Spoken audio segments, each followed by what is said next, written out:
we're gonna do the abdominal massage part slash showing how you could work on the low back. But I'm gonna further show a little bit of the more complex version of draping for this. It's not that bad. So knees up, feet flat. Anytime working in the abdomen, always knees up, feet flat, create slack, okay? And all I have to do is have the client go ahead and hold on to this blanket for me. She's just gonna hold it there. I pull the sheet down. Don't be overly delicate about it. And there we go. Now, we're probably not in an age where abdominal surgeries are going to be as common because of the medications and stuff. I did work with a lot of gastric bypass. My wife has had an appendix removed, all of that. So that can be reasons to make contact here directly for scar tissue, stuff like that. But at the very least for low back. Now, for the low back, we also could just have created like a little tunnel like this. Let me hit you in the face here. And done that. But this will be what you have to show us at midterm and final, so that you can prove that if you had to, you could work here more precisely. Then knees toward me. I just bring my hand over as close to the spine as I can get. Now I use one arm because I feel like my one forearm kind of creates a wedge into the side of the body. If you have to, you could use both. But then I'm just gonna hold on, lean back. Okay, nice and easy. Knees over the other way as far as is comfortable. I'm supporting the motion, but she's doing it. And come back towards me. I've moved a little bit, but I'm just gonna stay right there. Lean in. Okay, again, twist. Twist, twist. And good. Come back. With socks on, they'll slip on the sheet more readily. Okay. Knees toward me. Always both sides. Okay. There. Dropping my knees. Leaning back. That way, if I were to let go, I'm going that way. Okay, go ahead. Turn.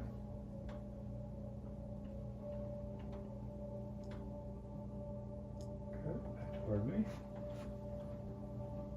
And again, turn.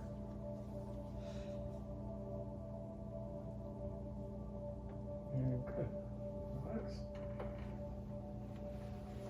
And then we can just put this right up over top of that blanket and everything.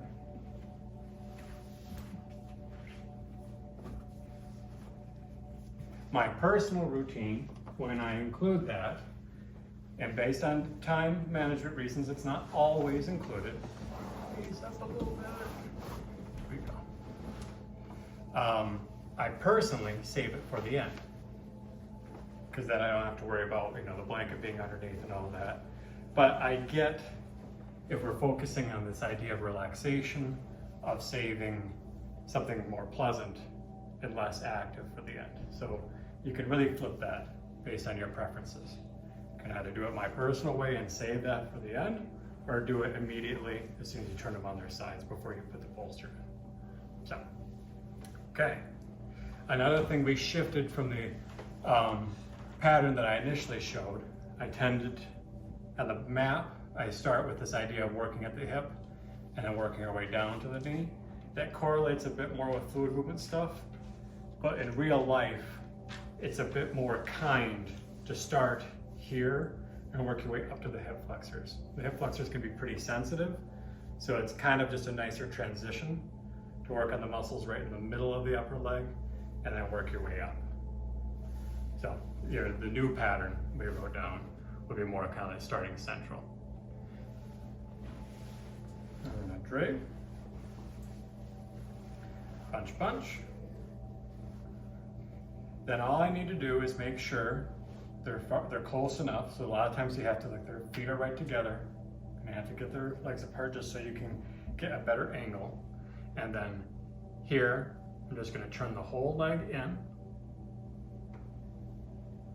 You see, I can make that have a rocking rhythmic quality to it as I'm just kind of getting myself set where I'm comfortable, kind of figure out the right angle, all this. If you're watching this, I might not be doing anything other than trying to get my forearm to be on the right muscle and get my feet in the right place.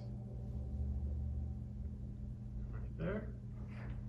So toes, I've internally or immediately rotated the hip. I know that because of those. Angle that way. Work my way up. That's gonna get really close to the IT band. This is why I skip that top portion of the leg and sideline, because I can work on it really good in this position.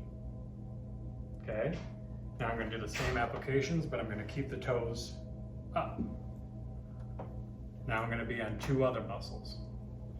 So, how many quads do you think you have?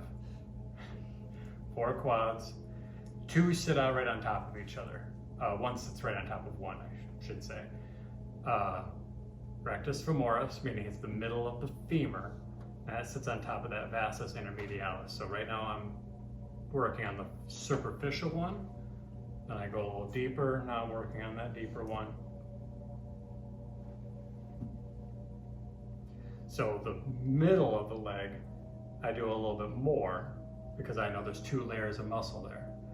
I turn the leg out, there's just 1 layer of muscle over here. And it's vastus medialis.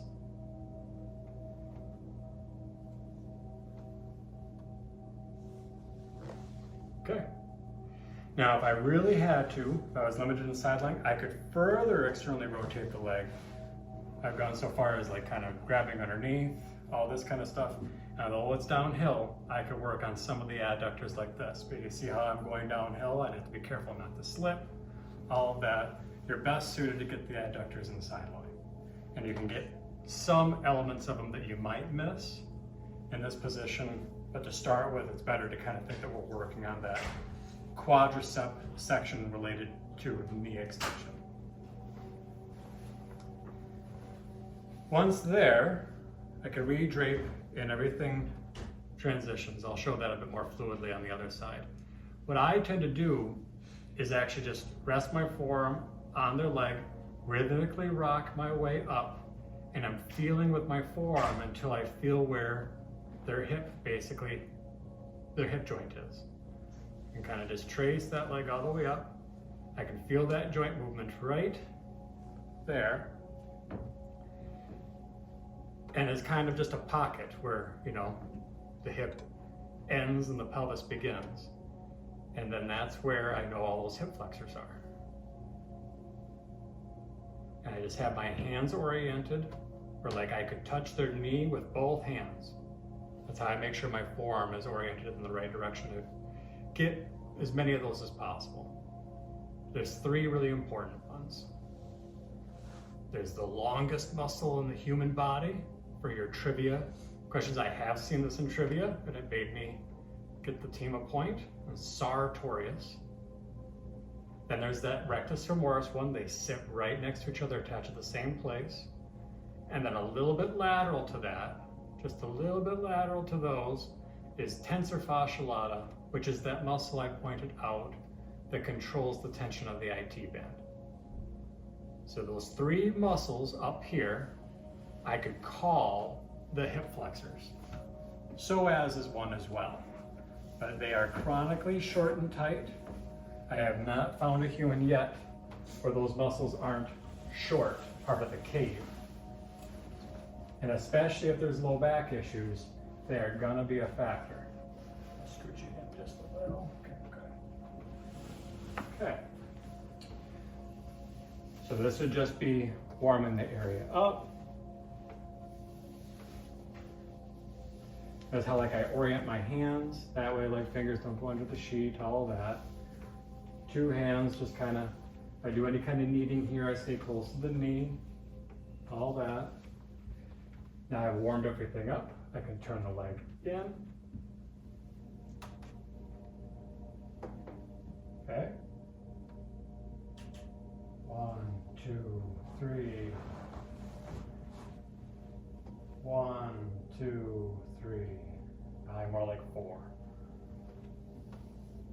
1, 2, 3, 4. Right, try to fill it in with talking. If I just fall into this pattern, it's real, just slow and slothful.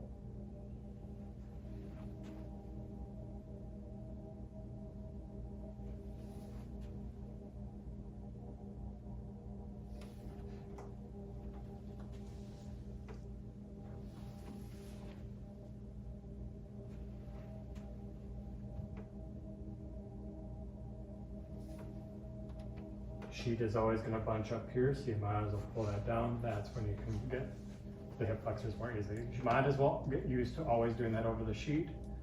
Underwear will be on the way anyway. It's me just searching.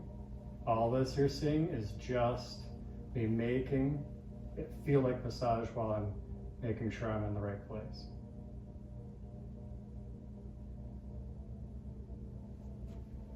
This hip felt a little bit tighter, so I'm giving it a bit more attention, holding the compression, and incorporating just a little bit of joint movement.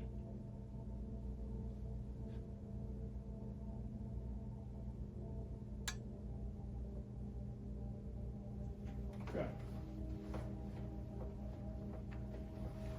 Redrape. Contact. Contact usually near joints.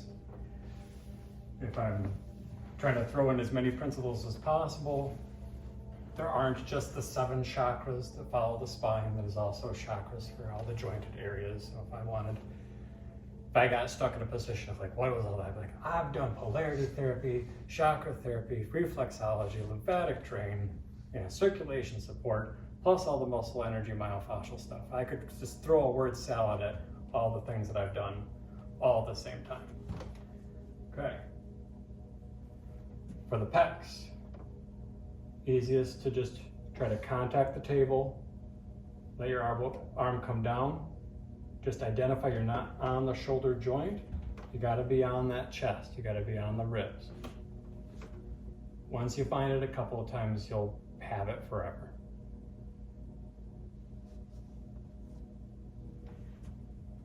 Here I do end up a little crooked. I have to kind of laterally flex to pull this off with the forearm, but there just isn't a better way to apply pressure here, especially with a forearm.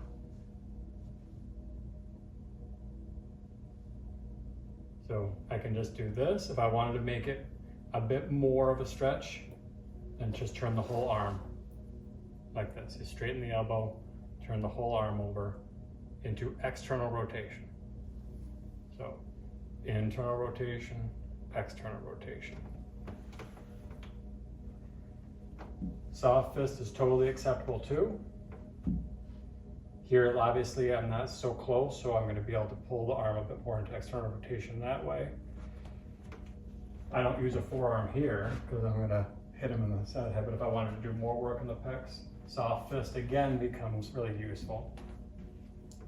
This is a pin, shorten it, pin it down, stretch.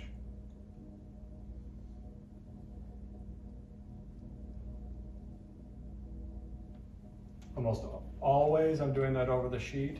If I drape, it's real small, where I'm just making contact on the skin. Doesn't have to be any bigger than that. Okay, I just keep hold of the wrist. This transitions really perfectly for that using of their body to create the torsion. So I just compress the biceps and pull. There's more here than the biceps. There's some cool hacks for the anatomy, except for one muscle, that deltoid one that sits on top of the shoulder. Every other muscle on the anterior, the front, upper arm, so sitting on the humerus, every single one of those has B-R-A-C-H in it. So brachii something. There's coracobrachialis, bicep brachii, etc. And showing my personal tendency with this instead of a forearm, I still stand where I'm using the arm closest to the table rather than being at an angle. I'm able to just glide straight down.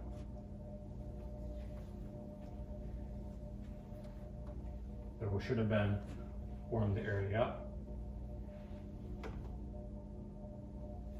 Then come over here.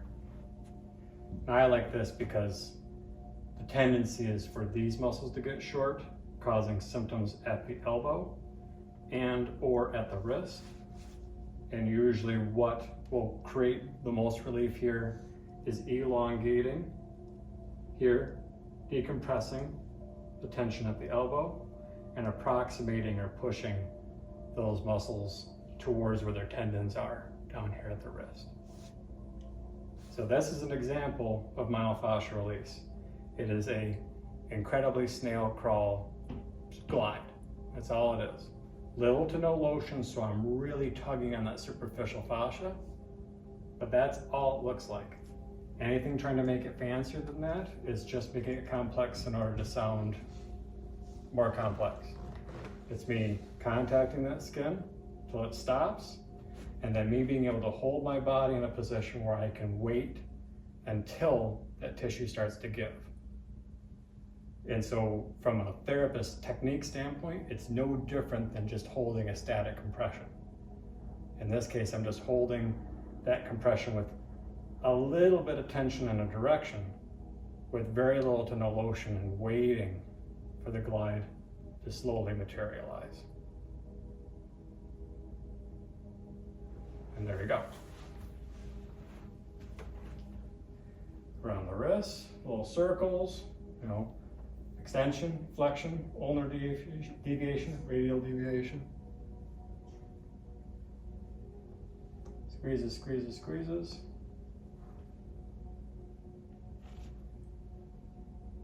We do pinky index. I'm copying Sarah's on this because I did feel like it was more of a stretch for these adductors, abductors between. So pinky index, ring middle finger. See how that's going to create a stretch between all the fingers right there? And just really hefty squeezes. Use these 3 fingers as your primary squeeze. Anybody that golfs or has played tennis understands. Go. Okay. Now we're on the other side. Find their wrist. Don't try to find their elbow. Find their hand and wrist. And I just have to undrape to the elbow, undrape to the chest, and we're good to go.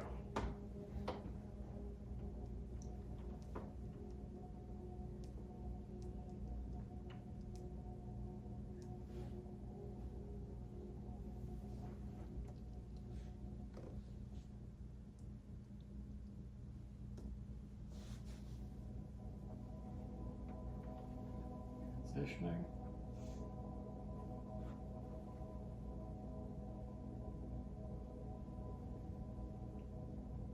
Lighter, and then just another round, a little slower, a little bit deeper.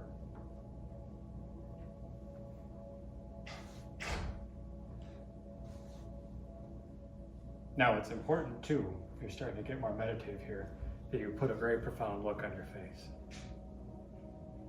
When they look up at you, they got just to look like you're really trying. So try not to have the only goofiest moments have been occasionally when like clients land there and they just really want to watch what you're doing. They're fascinated. It's like, I don't need all this eye contact. so strategically, and it's not, I mean, I'm making it funny, but strategically where I stand, a lot of not being able to avoid that. Like, yep, I'll look like I'm really working. You can watch all you want, that's fine. Usually they'll just snap. If you have to, especially with these fluorescent lights, a nice thing you can even do for each other is just grab a pillowcase, put it over the eyes like an eye mask. So knees, warming up the forearm. Start at the elbow.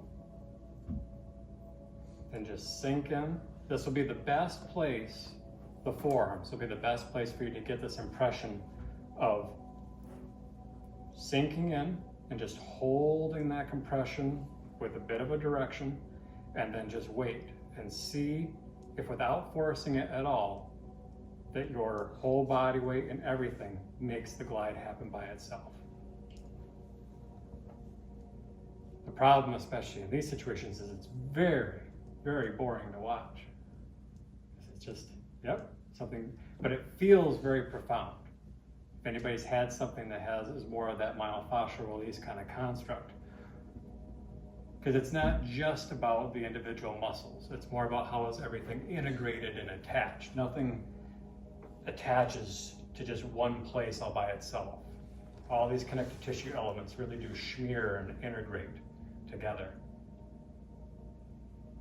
And they tend to do that at jointed areas. So there's a common attachment for almost all the extensors of the fingers and wrist on the lateral side of the elbow. There is a common tendon, big myofascial anchor for all the flexors of the fingers and wrist on the medial side of the elbow. So if I make sure I just address that, it's going to help, without thinking or trying too hard, a lot of issues related to elbow and wrist, whether it be medial lateral epicondylitis, that's tennis elbow and golfer's elbow, or it be your carpal tunnels, stuff like that. Okay, now here, for the shoulders, we can just rest. This is where I do want to be on the acromions, and kind of just rest back and forth. And at the laziest cat paw, you can think, like just squash one way, squash the other way. Soft fists work really good here. I'm looking for the clavicles, so I'm actually using the backs of my fingers to feel for the clavicles. Right there, I feel them. I just gotta go down more onto the ribs, onto the chest. I'm gonna come over to the sternum, and same thing, rhythmically squash to the right, to the left, to the right, to the left. I wanted to help somebody more with breathing. Maybe I find a couple spots and I try to symmetrically, as much as I can, although it's a staggered stance, hold the ribs down, big deep breath. There we go. Okay, then I'll switch my feet. And again, big deep breath. And all the way out. Okay. Now lift your head up, out. That pillow might have been a little high. Okay. If we have access to sitting down, why not take the opportunity? Then here, just to show a few of my first options for working in this area, soft fist again works really good. Just come over to one side. Just rest your fingers on the table and always be contacting the table, and you can't miss those upper traps. So right there.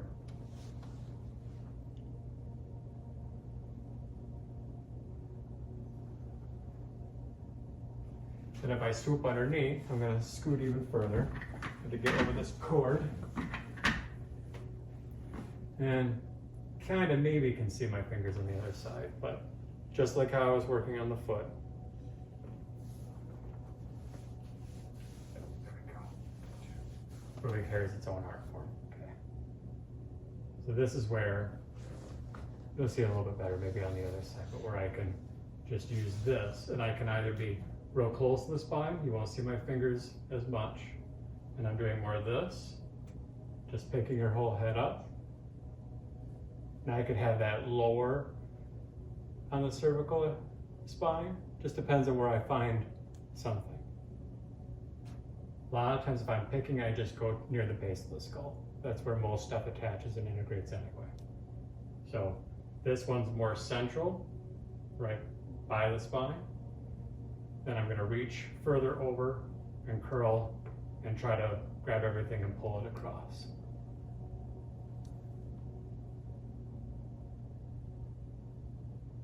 You have a big ligament back there.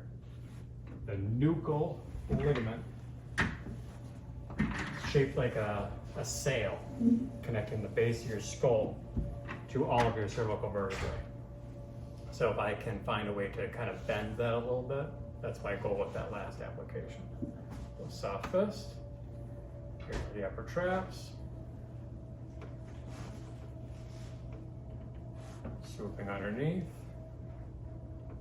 Something more superficial as I just get my hand placed, search for a spot, find a thing, pressure just straight up. This is why I save my hands. But note, I haven't used my thumbs as my primary application at all, not once. Okay, a little further over, gather, curl, and boom.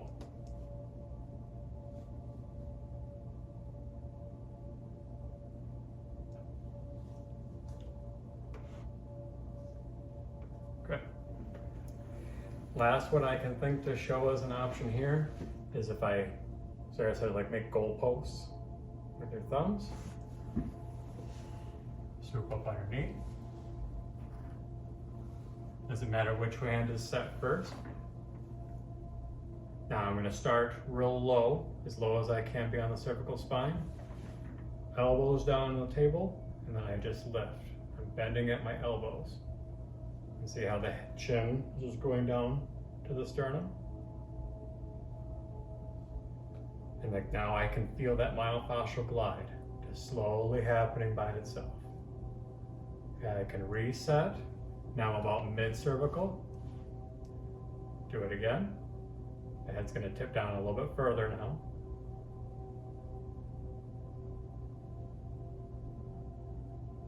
It's one time I use my thumbs. If you watch right here, I'll kind of grip on either side. A little nuance to kind of pull down. I'll go one higher, right at the base of the skull. Same thing. Go to the left. Thumbs on either side. Down, nice swoopy. And that's usually where I'm done. Like I just am here, contact, I stand up because I've already done the scalp work and sideline. So I stand up, contact, rock, and then brush away the demons.